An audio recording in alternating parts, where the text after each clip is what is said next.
Renata, un giro di finte, poi il tiro e trova il raddoppio.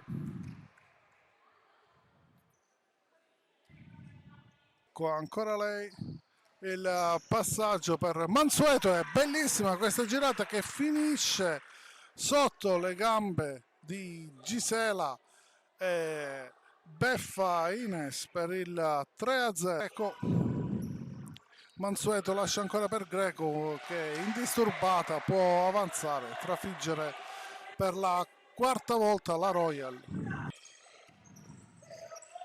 Zagar perde palle e poi tira dalla lunghissima distanza Di Vincenzo che trova il 5-0.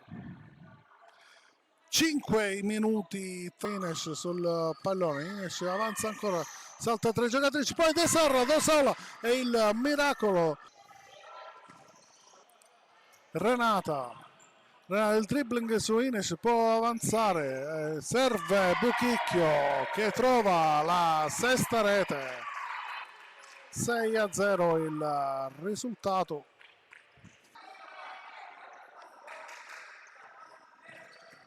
Correia per Ines che da sola trova il primo gol di questa partita per la Royal Team Lamezia. 6-1.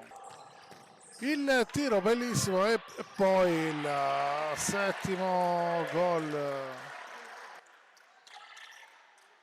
di Vincenzo. Ha fatto un bellissimo tiro Marco Lanne e poi trova la settima rete.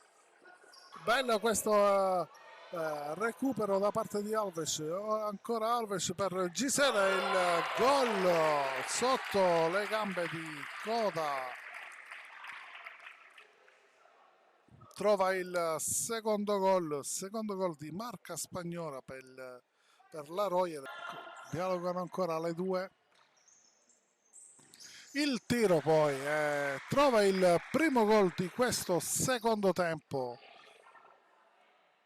Renata, il primo gol di questo secondo tempo per Bitonto che ha quota 8 per Aliotta. Errato il passaggio, poi Alves ancora e poi Greco trova la nona rete. 9-2. Ad accentrarsi, viene però fermato ottimamente da Mansueto che poi delicatamente appoggia in rete. Gol numero 10 per il Bitonto. Correia, il tiro per il passaggio per Zagar che era indisturbata e può può segnare la terza rete. Festeggiano le giocatrici. 3-15 al termine di questo match.